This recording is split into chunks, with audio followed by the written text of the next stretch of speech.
बता ना। अब देखिए, हम बता रहे हैं आपको, आज हम जो आपको बता रहे हैं वो ये बता रहे हैं कि जब अपन electrical network, network means combination of a electric device, मतलब ये है कि when a electrical network, electrical network have more than one battery, more than one cell. The problem arises that what will be net EMF effective in circuit. जब हम एक से ज्यादा cell वाले सर्किट को देखते हैं तो हमें ये प्रॉब्लम जनरेट होती है कि भाई उसमें नेट ईएमएफ क्या होगा इस सर्किट में और करंट क्या होगी, और हमें बहुत सारे ब्रांचेज में अगर करंट को फाइंड आउट करना है तो उसे फाइंड आउट करने के लिए बहुत लेंथी प्रोसेस हो जाता है। और इसको सॉल्व करने के लिए एक लॉ है या थ्योरम कह लो उसको, वो है आपका किरचॉफ्स लॉ। ये किरचॉफ लॉ पढ़ने से पहले हमें दो तीन चीजें पता होनी चाहिए जो कि हमारे इलेक्ट्रिकल सर्किट या इलेक्ट्रिकल नेटवर्क में क्या होता है। जो सिस्टम ऑफ इलेक्ट्रिकल कंडक्टर होते हैं उनके कॉम्प्लिकेटेड जो टर्म बनते हैं उन्हें कहते हैं इलेक्ट्रिकल नेटवर्क। तो तीन चार वर्ड पहले देख लो। एक आपका होगा इलेक्ट्रिकल नेटवर्क। इलेक्ट्रिकल नेटवर्क में अभी मैंने बताया कि ये जो इलेक्ट्रिकल नेटवर्क होता है उसमें क्या होता है, ए मैस ऑफ किसके लिए, ये this electrical network is used, word use होता है for a complicated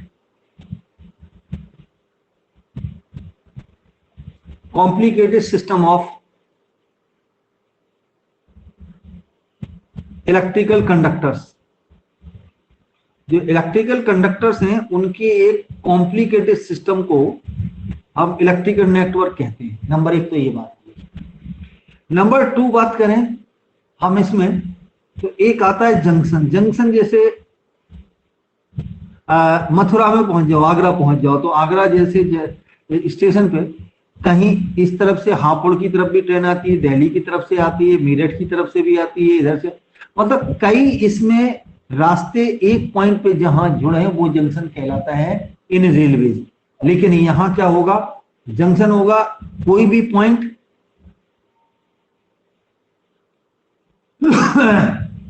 in a electrical circuit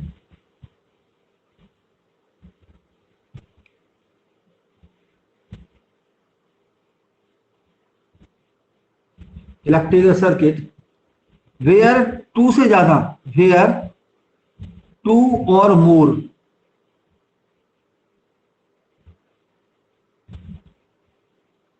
conductor joins together. जहां ट्रेन जुड़ रही थी, कंडक्टर्स ज्वाइन टुगेदर, ये हो गया जंक्शन। जंक्शन के बाद लूप। लूप क्या होता है, लूप का मतलब पूरा कंप्लीट क्लोज जो पाथ हो उसको लूप बोलेंगे अपन। अब कैसे भी कहीं भी जब हम लूप का कॉन्सेप्ट यूज करते हैं तो हम ये दिमाग में रखते हैं कि भाई जो कंडक्टर हैं वो सब मिलके जहां से चल रहे थे वहीं वापस पहुंच जाए, तो वो कहलाने लगता है आपका लूप। तो अब आपका थर्ड लूप देखो, लूप को मैश भी बोलते हैं, जाल, क्योंकि ये वर्ड इसमें यूज करने पड़ेंगे या इनकी अंडरस्टैंडिंग जरूरी है। So any close conducting path, जो क्लोज हो conducting path is called loop.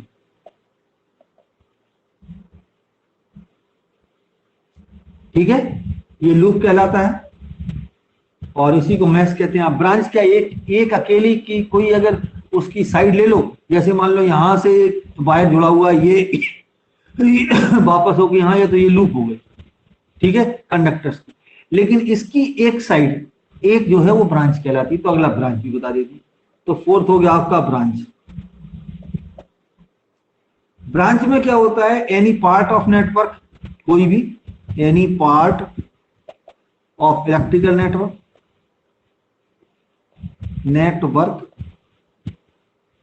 Is called branch, branch कहलाती है।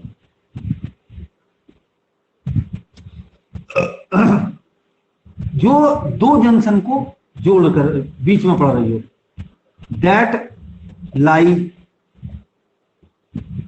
बिटवीन टू जंक्शंस के बीच में जो पाथ होगा वो आपकी ब्रांच कहलाएगी। तो ये तो आपके फोर जो हैं, ये four terms before understanding the Kirchhoff law आपको ये देखने होंगे, ठीक है। तो कौन कौन सा, एक इलेक्ट्रिकल नेटवर्क का मतलब समझ गए। तो ये टर्म यूज होता है जब complicated system of electrical conductors का, तो उसको अपन नेटवर्क कहते हैं। और उस पर कोई पॉइंट जहां पे एक से ज्यादा कंडक्टर ज्वाइन कर रहे हो उसको कहते हैं अपन जंक्शन। और वो लूप क्या है, एक close path of conducting, any close conducting path is called loop, ये लूप कहलाता है, ठीक है। ब्रांच क्या कहलाता है, कोई भी पार्ट इलेक्ट्रिकल कंडक्टर का नेटवर्क का जो दो जंक्शन के बीच में पड़ता है उसे अपन ब्रांच कहते हैं। ये चार चीजें पहले क्लियर हो। अब देखो, मान लो एग्जाम्पल सुनिए। तो मान लीजिए हमारे पास ऐसे कंडक्टर्स हैं और कंडक्टर्स को हमने इस तरीके से मिलाया हुआ है और यहाँ कहीं सेल लगाया हुआ, मान लो यहीं लगा देते हैं सेल, इस पॉइंट पे कहीं पर हमने एक सेल कनेक्ट किया हुआ है। तो ये जो सब मिला के इस तरीके का ये बन रहा है, ये कहलाएगा आपका इलेक्ट्रिकल नेटवर्क, क्योंकि सारे कंडक्टर वायर्स हैं, कंडक्टिंग वायर्स से मिला करके जो हमने सिस्टम बनाया है वो सिस्टम आपका कहलाएगा क्या, ये कहलाएगा आपका नेटवर्क। अब यहां से चले और घूम के यहीं वापस आ गए, तो ये जो बन गई, ये बन गई लूप, क्लोज पाथ है, यहां से जा करके इधर से होकर के ऐसे वापस हो सकते हैं, तो ये लूप हो गया, ठीक। अब आप देखिए, एक यहां पर दो पार्ट में डिवाइड हो रहा है, तो एक जंक्शन तो ये बन गया, और एक यहां जाके दूसरा जंक्शन बन रहा है, तो इसके बीच का जो पार्ट है वो कहलाएगी आपकी ब्रांच, ठीक है। लूप समझ गए, ब्रांच समझ गए। जंक्शन जहां एक से ज्यादा कंडक्टर जुड़ रहे, देखो इस पॉइंट पे एक यहां से एक यहां से, तो ये एक जंक्शन हो गया, एक ही जंक्शन हो गया, एक ही जंक्शन हो गया, एक ही जंक्शन हो गया। ये जंक्शन नहीं है क्योंकि सिंगल जा रहा है, ठीक है।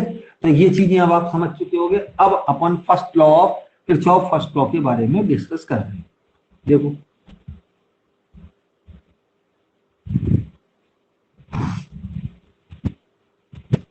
अपन क्या कर रहे हैं, Kirchhoff first law, Kirchhoff first law, इसको जंक्शन रूल भी बोलते हैं, junction law.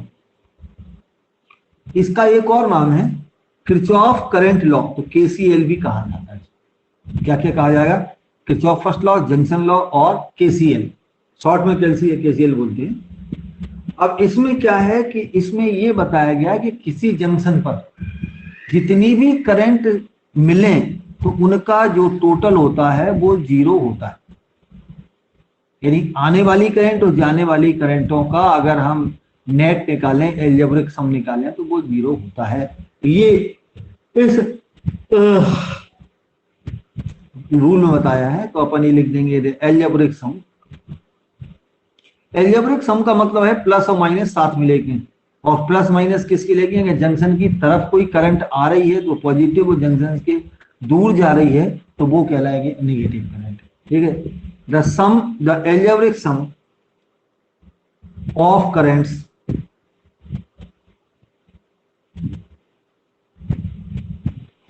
At any junction is 0,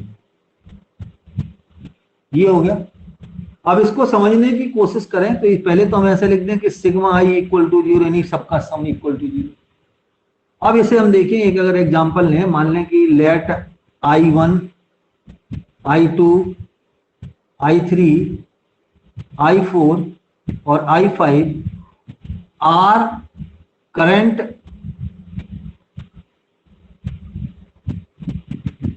in branches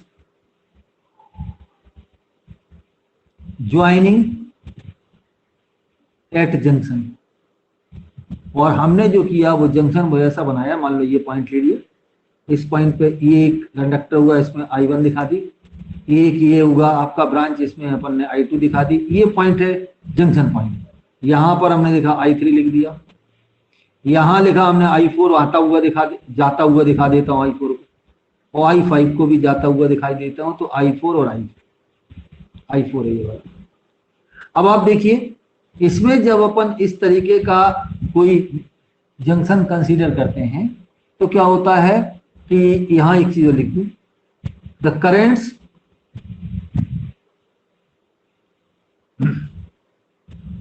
reaching at junction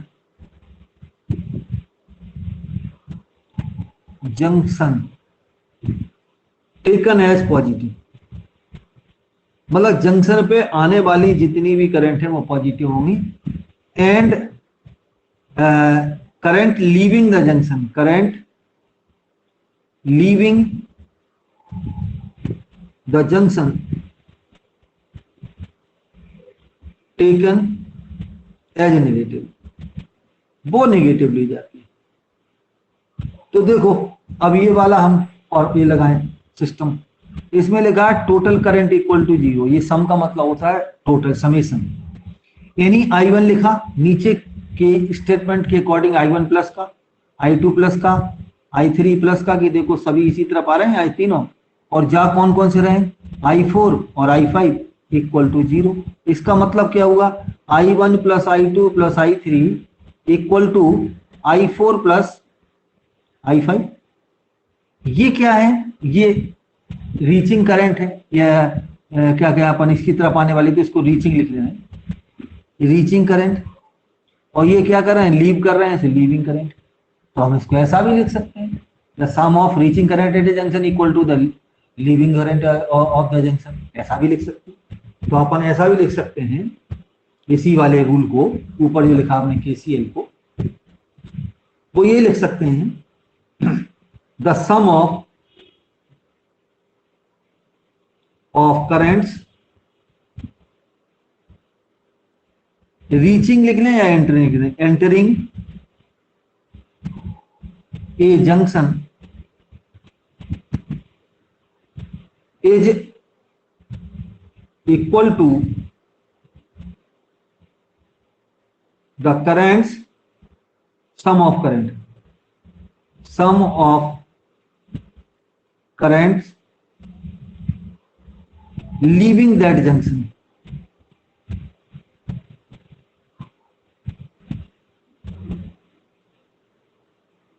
इस स्टेटमेंट को हम ऐसे भी लिख सकते हैं, और ऐसे भी लिखोगे तो ये आपका किरचॉफ लॉ सही है, ये रहेगा Kirchhoff law.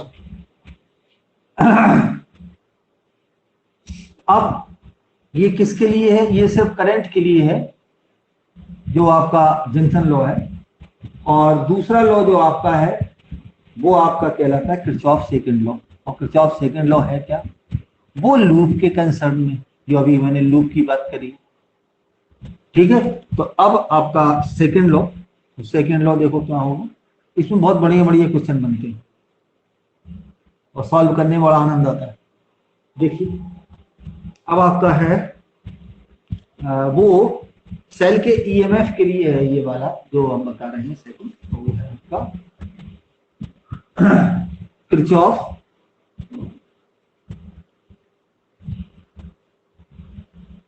Kirchhoff second law.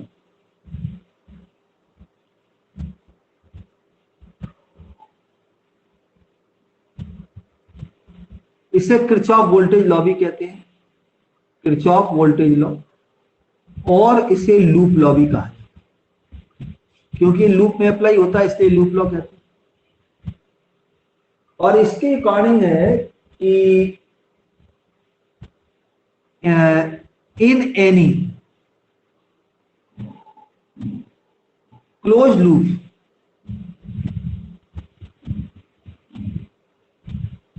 Of a network, एक क्लोज नेटवर्क में, प्रैक्टिकल नेटवर्क में एल्जेब्रिक सम पोटेंशियल ड्रॉप का इक्वल होता है ईएमएफ के। इसको हम ऐसे भी लिख सकते हैं, the algebraic some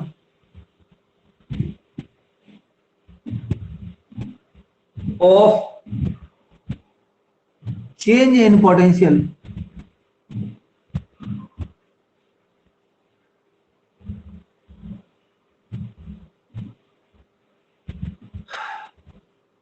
must be zero.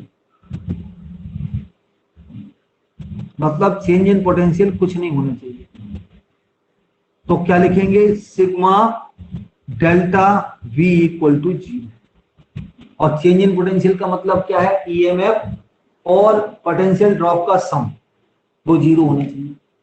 तो इसी को हम दोबारा से दूसरे वर्ड में लिख लें तो हम ऐसा भी लिख सकते हैं कि देखो चेंज इन पोटेंशियल कितना होगा, पहले तो ईएमएफ का सम और यहाँ पोटेंशियल ड्रॉप का सम है ना, और पोटेंशियल ड्रॉप होगा तो माइनस का होगा, तो इसे लिख देंगे सिग्मा माइनस का I R equal to zero. Potential drop I R होता है आपके ओम्स लॉ के अकॉर्डिंग। तो डेल्टा ई इक्वल टू हो गया, sorry sigma E equal to हो गया सिग्मा आई आर। ये इस तरीके का भी लिखा जा सकता है। यानी हम इसको ऐसा भी लिख सकते हैं कि algebraic sum of EMF in a network is equal to the potential drop sum of product of current and resistance, ऐसा भी लिख सकते हैं इसको, ठीक है। बट इतनी ही काफी कहो तो वो भी लिख दी, इसको ऐसा भी लिख सकते हैं, the algebraic some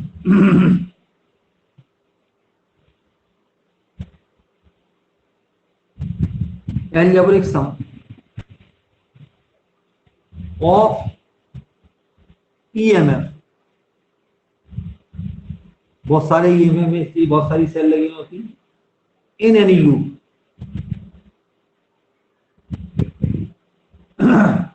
is equal to the sum of product of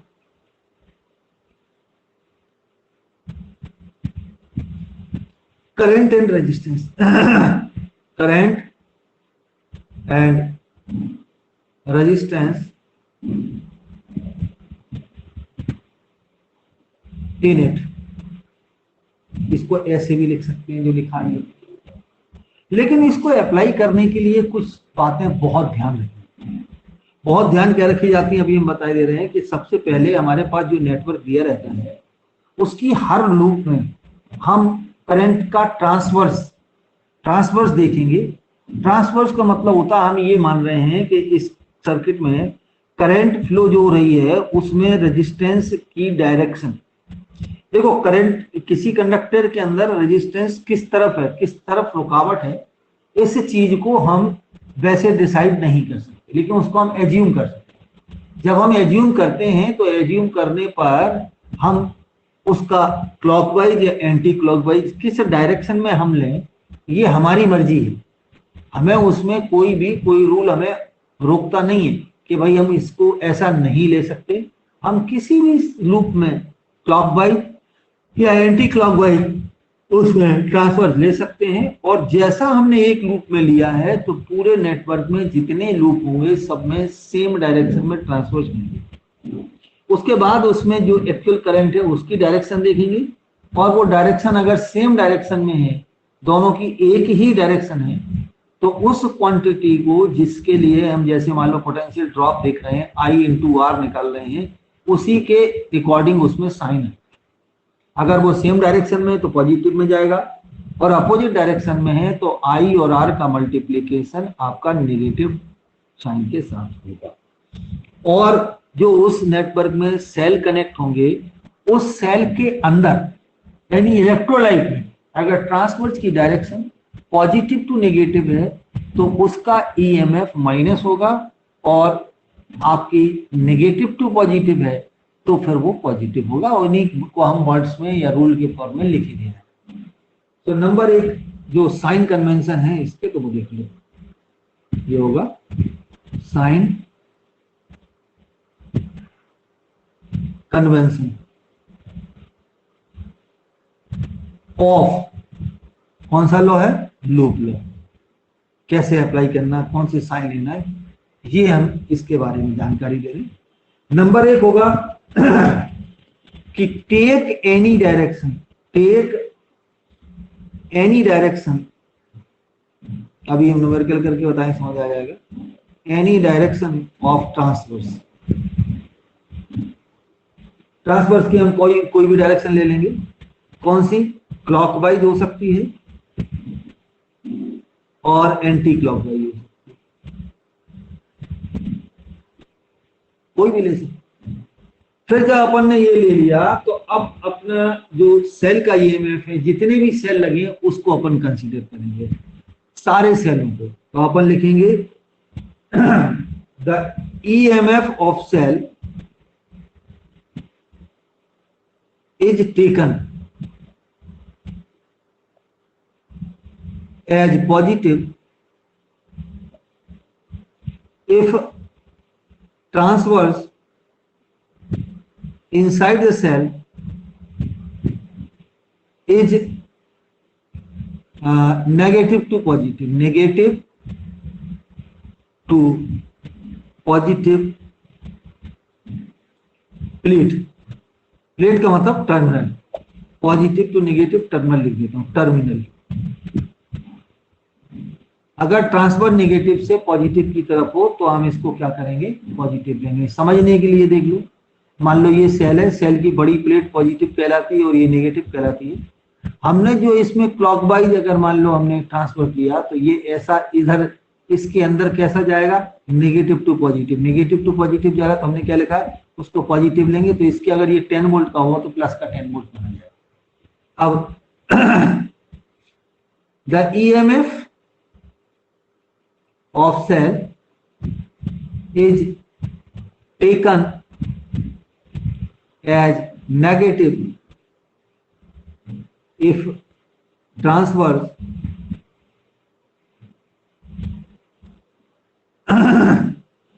is positive to negative, positive to negative inside cell, inside या between लिख लो, चलो between terminals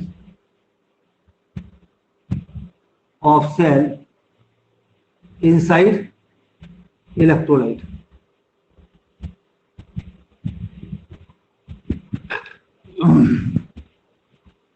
इलेक्ट्रोलाइट के अंदर अगर वो पॉजिटिव से नेगेटिव है तो उसको क्या करेंगे, माइनस का ही लेंगे। इसी का जस्ट अपोजिट देख लीजिए, ये बनी है आपकी सी, ये पॉजिटिव है नेगेटिव। अगर ये इसका डायरेक्शन ऐसा है पॉजिटिव टू नेगेटिव ट्रांसवर्स का, तो इस वाले का जो वैल्यू है वो क्या करेंगे अपन, नेगेटिव लेंगे। ठीक, अब हमने यहाँ पर प्रोडक्ट ऑफ करंट और रेजिस्टेंस लिया है, तो इसके बारे में भी कुछ रूल लेना होगा। तो देखिए, इसको अब अपन रब कर रहे हैं।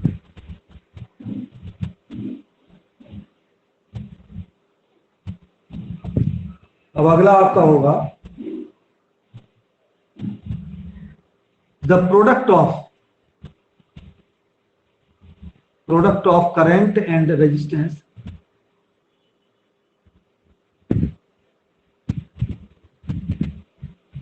is taken as positive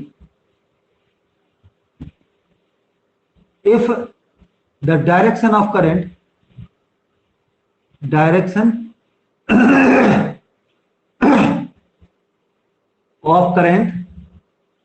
is direction of current in resistance is same as transverse. अगर ट्रांसवर्स के सेम डायरेक्शन में उसमें करंट है, ये हमने एज्यूम की है, तो फिर अपन क्या करेंगे, उसको अपन पॉजिटिव लेंगे। And negative if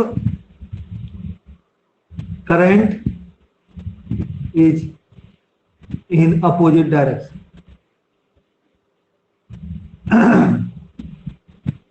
opposite direction in resistance. तो ये आपके हो गए रूल जिनको हमें यूज करना है जब हम इन रूल्स को अप्लाई करेंगे।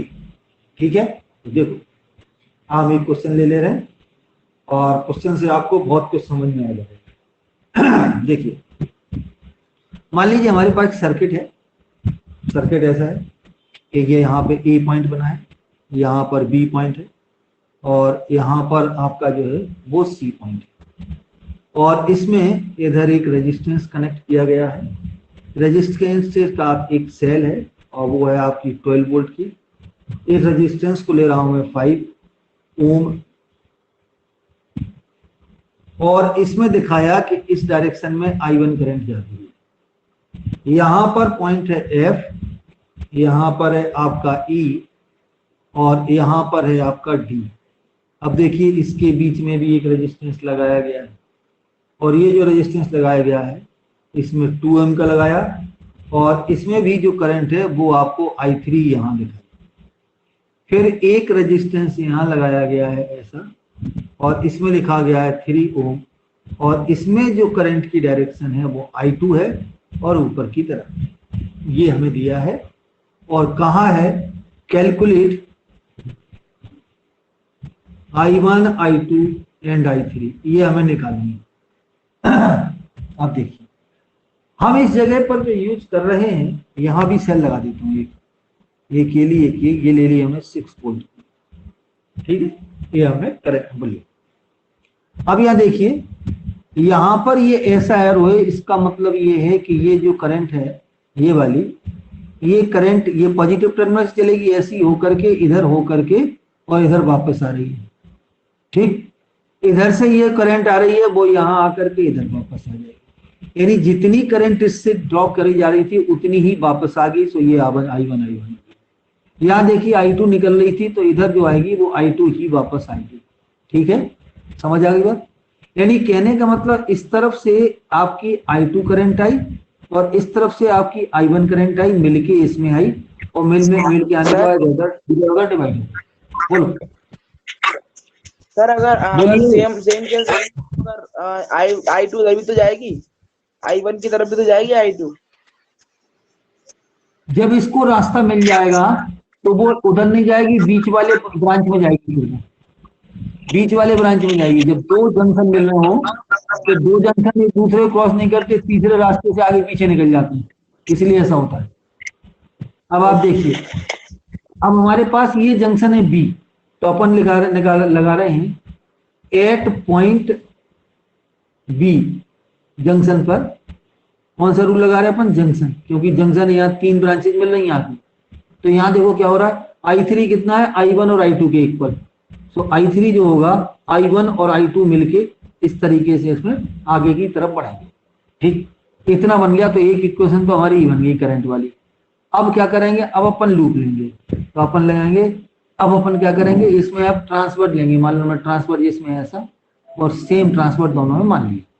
सेम ट्रांसफर माना तो अपन क्या लगा रहे हैं, अप्लाई कर रहे हैं। अप्लाई कौन सा? आपका लूप लॉ लगेगा। लूप लॉ कौन सी लॉ में, कौन सी लूप में? A B E F A। कौन सा? A B E F A, ये लगाया। A से B, B से E, E से F और फिर A।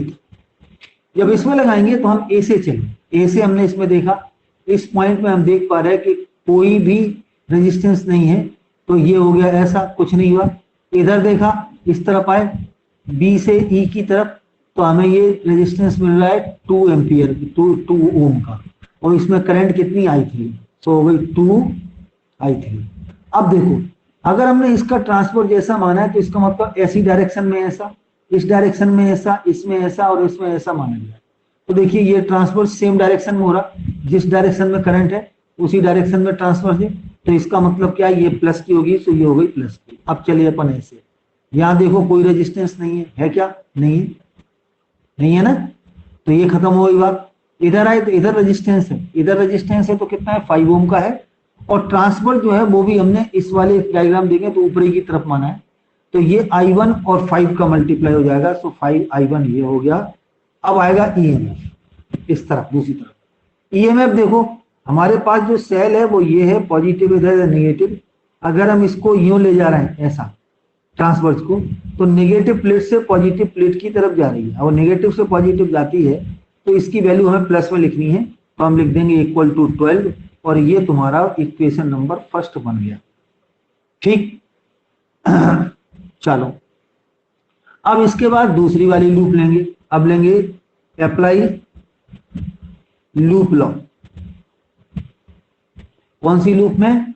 B C D E B, B C D E B. अगर B C D E B बनाए हम तो ये इसका ट्रांसफर हमने माना हुआ है। ट्रांसफर की मतलब ये इस डायरेक्शन में, ये इस डायरेक्शन में, इधर, और इस वाली लाइन में ऐसे में। तो अब देखो बीसी डायरेक्शन में कोई रेजिस्टेंस नहीं है, कोई हमारा मतलब नहीं है। अब इधर आए, इसमें कितना है 3 ओम का, करंट ऊपर जा रही है, ट्रांसफर नीचे को हो रहा है, देखो ऐसे में, तो इसका मतलब ये माइनस में आ जाएगा, तो इसको लिख देंगे -3 और ये I2, ये लिख गया। अब ऐसे चले, यहां भी हम देख रहे हैं कि कोई रेजिस्टेंस नहीं है। अब इस डायरेक्शन में जाएंगे, इसमें जाएंगे तो हमारा ट्रांसफर जो ऊपर को है और लेकिन डायरेक्शन ऐसी है तो ये भी माइनस का हो जाएगा, तो ये जाएगा -2I3। अब आओ ईएमएफ के बारे में। ईएमएफ में यहाँ पॉजिटिव है ऊपर, ये नेगेटिव है, और ट्रांसफर अपना ये है, तो क्या होगा पॉजिटिव से नेगेटिव होगा, इसका मतलब माइनस होगा। कितना वोल्ट है 606 कर दिया। अब देखिए अगर हम 6 के साथ का साइन हटाएं तो सबसे हट जाएगा, तो ये 3I2 -2I3 इक्वल टू 6 हो गया, माइनस की जगह ये प्लस हो गया, साइन चेंज कर दी। अब देखिए हमारे पास दो इक्वेशन है, एक ये है, इस वाले में I3 I1 है और इस वाले में I2 I3 है। तो हम देख रहे हैं कि I3 तो दोनों में कॉमन है, तो हम I3 का वैल्यू इससे उठा के रख देंगे। तो अगर इससे उठा के हम I3 रखते हैं या I2 के फॉर्म में निकाल लें, तो इसको अगर हम रखें तो ये इस वाले में, फर्स्ट वाले में, पुटिंग इन इक्वेशन फर्स्ट क्या रखें, I1 का वैल्यू रख दे रहा हूं। सो I1 इक्वल टू हो रहा है तुम्हारा I1 इक्वल टू हो रहा है I3 माइनस I2। इसको इधर रख लें, तो अगर हम इधर रखते हैं तो ये वाला इक्वेशन बन जाएगा 2I3 plus 5 into I3 minus I2 equal to 12।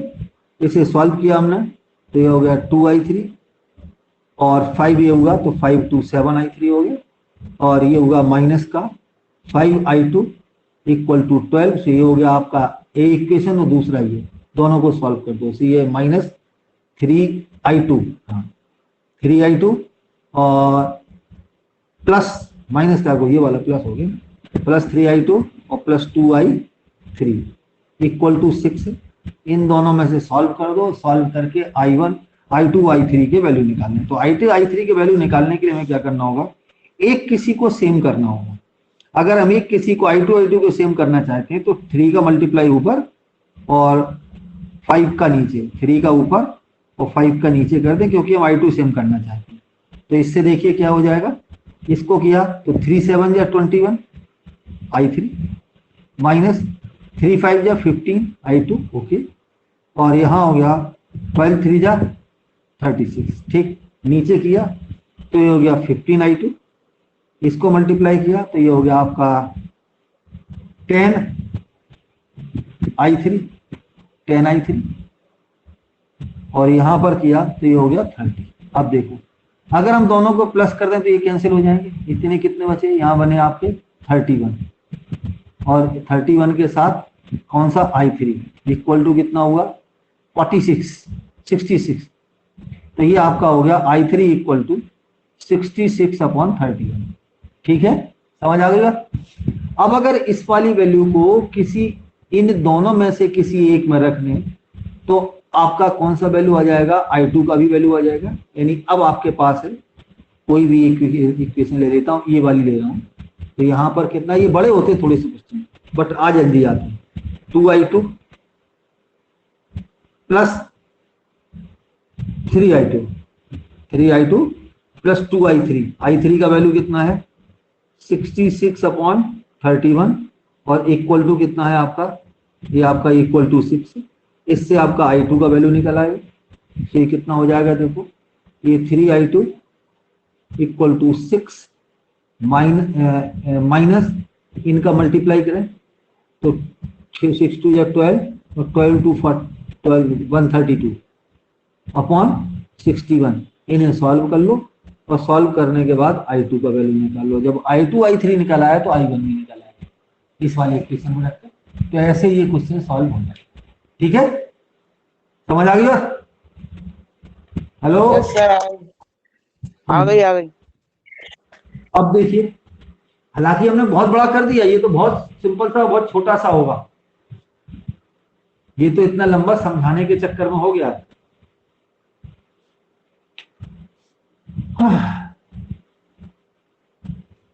अब एक क्वेश्चन छोटा सा और देख लेते हैं, इसमें 3 बैटरी ले लेता हूं। देखो एक क्वेश्चन, हम इनमें इस क्वेश्चन में होता क्या है कि सिर्फ एक चीज पूछी जाती है, 3 4 करंट ही पूछे जाते हैं, किसी में अब नहीं पूछे जाएंगे, पहले तो पूछे जाते थे। और अब जो क्वेश्चन आने हैं आपके इसमें इस वाली बोर्ड में, इसमें तो बहुत छोटे छोटे क्वेश्चन आना है, तो वही आपको ज्यादा अच्छे से करना है। यहाँ ले, यहाँ ये हो गया, ये हो गया, एक सेल हो गई, इधर एक रेजिस्टेंस हो गया, यहाँ एक सेल हो गई, इधर लेके आए अपन, इधर एक रेजिस्टेंस हो गया, और यहाँ पर एक सेल हो गया। यहाँ देखो 6 वोल्ट की सेल है, यहाँ 3 वोल्ट की है, यहाँ 9 वोल्ट की है, इसका वैल्यू 1 ओम है, इसका वैल्यू 1 ओम है, इसका वैल्यू 4 ओम है, और इसका वैल्यू R है। ये क्वेश्चन बहुत इंपॉर्टेंट है और आता भी है। अब इसमें लिखा है कि फाइंड वैल्यू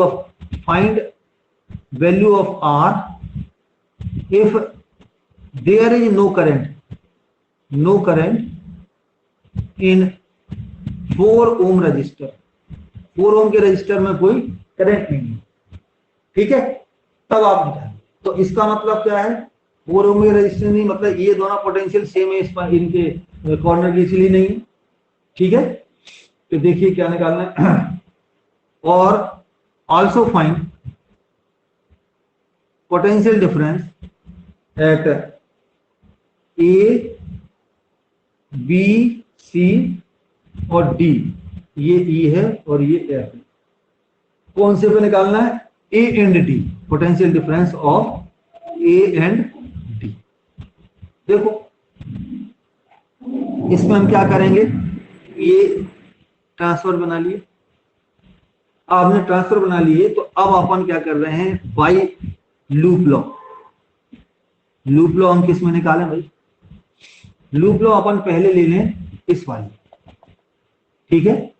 अगर हम मान लें कि इसमें करंट यहां से आई जा रही है, ठीक है, आई जा रही, तो हमें ये बताया गया इसमें कोई करंट नहीं है, तो ये आई यहां से होके यहां होती हुई इधर आ जाएगी, ठीक है ना, आई चली जाएगी। तो देखो लूप लॉ लगाया हमने किसमें, आपका ए एफ ई बी ए, इसमें लगा। तो इसमें लगाया, देखो ये दोनों रेजिस्टेंस सीरीज में है, ये दोनों, तो इनका रजिस्टर कितना हो गया 1+1। करंट कितनी है भाई इनके अंदर, आई है, देखो इसमें भी सेम है, प्लस अब क्या आएगा, ये लूप ले रहे हैं तो ये वाली चाहिए, 4 इंटू करंट कितनी इसमें 0, ये दी है नो करंट, ठीक। ये इक्वल टू कितना होगा, इसके पोटेंशियल के नेगेटिव से पॉजिटिव जा रही है, नेगेटिव से पॉजिटिव। एक सेल ये हो गई, ये पॉजिटिव से नेगेटिव है तो माइनस का 6 हो गया ये वाली, और ये नेगेटिव से पॉजिटिव है, नेगेटिव से पॉजिटिव है तो प्लस का 9 हो गया। तो देख लो ये कितना हो गया, 2i हो गया, ये 0 है, ये यहाँ कितने बचे आपके, ये माइनस प्लस के 2 बचे, ये 3 6 में से 9 गया, तो I इक्वल टू कितना हो गया 3/2, यानी कि 1.5 एम्पियर इसमें करंट हो गई, ये वाली I की वैल्यू, ठीक है। अब जब I की वैल्यू आ गई तो अब अपन को इस वाले में वही चीज लगाए हैं, लूप लॉ, तो इसमें लगाए, आप देखो कि BE डी सी बी, ठीक है, क्या हो गया, B E D C B, ये हो गया। इसमें लगाया तो इसमें करंट जा रही है सी तक, तो कितना हो गया, इसमें आर में जाएगी करंट, आई आर होगा, आई की जगह कितना आएगा 1.5 एम्पियर, और आर आर है, ठीक। अब इधर आए तो इधर तो कुछ है नहीं, इधर बैटरी, इधर देखिए इसमें बी ई पे करेंगे तो ये कितना हो जाएगा आपका, ये 4 वाला है, तो 4 में आपके पास करंट है ही नहीं, पहले ही कहा गया, तो ये हो गया। अब यहाँ की ईएमएफ देखिए, ये ईएमएफ क्या हो रहा है, पॉजिटिव से नेगेटिव की तरफ जा रहा है पॉजिटिव से नेगेटिव, और जब पॉजिटिव से नेगेटिव जा रहा है तो पॉजिटिव से नेगेटिव वाले का जो वैल्यू रखते हैं वो नेगेटिव लिखेंगे, तो माइनस का 3 होगी। यहाँ देखो नेगेटिव से पॉजिटिव जा रहा है, ये प्लस का 6 होगी, देख लो भाई, ये कितना हो गया 1.5 आर, इधर कितना हो गया 3 बच गया, तो आर इक्वल टू कितना हो गया 3/1.5 यानी कि 2 ओम हो गया 2 ओम। अब आप देखिए इसमें क्या कहा है कि इन दोनों के बीच में पोटेंशियल डिफरेंस निकालना है, तो पोटेंशियल डिफरेंस जब अपन निकालेंगे ए और डी के बीच में, तो ए और डी के बीच में, अब देखो इधर समझो, ये ए पॉइंट है, यहाँ पे हमने देखा एक ये रेजिस्टेंस लगा है, एक यहाँ लगा है, ठीक, और यहाँ पर ई पॉइंट है, इधर जाके डी हो गया, यहाँ कोई भी रेजिस्टेंस नहीं है, ठीक है। तो अब देखो कि अगर हम ए और डी के बीच में निकालें, क्योंकि ये वाले रेजिस्टेंस में करंट 0 है, तो ये तो बस ही खत्म हो गया, ये पूरा सर्किट हुआ तुम्हारा, तो हमें इन दोनों के बीच निकालना है। तो इसका मतलब क्या हुआ कि अगर इसमें जो करंट जा रही है इस पूरे में, इस पूरी ब्रांच में, उनका अगर आई आर निकाल लें तो वही आपका पोटेंशियल डिफरेंस होगा। तो आप देखिए बी इक्वल टू हो जाएगा B A D equal to I और इनटू रेजिस्टेंस कौन सा, ए डी का, एओडी का, तो ये 1 ओम है, ये 1 ओम है, तो ये 2 हो जाएगा। So B A D equal to हो गया, करंट अपनी 1.5 आई गई थी, ये हो गया 2 ओम, तो ये आ गया 3 वोल्ट। ये आपका क्वेश्चन है, ये आपका एमसीक्यू में भी आ सकता है, ये ऐसा क्वेश्चन है, फेमस क्वेश्चन है, कई बार एग्जाम में आया हुआ है, इसलिए इसको आप उस तरीके से कर सकते हैं, ठीक है। अब आपको क्या करना है, कुछ बहुत सारे से बोलिए। नहीं सर, ये कह रहा था आ गया समझ में, हाँ ये कह रहा था आ गया समझ में, आ गया। अब ऐसे बहुत सारे आपको एक्सरसाइज के क्वेश्चंस करने हैं जो मैं आपको अभी भेजता हूं, ठीक है। करंट निकालनी सारी ब्रांचेज में और मुझे बताना है, क्योंकि इससे जब तक इस रूल को अप्लाई नहीं करोगे, जब तक इसको आप अप्लाई नहीं करोगे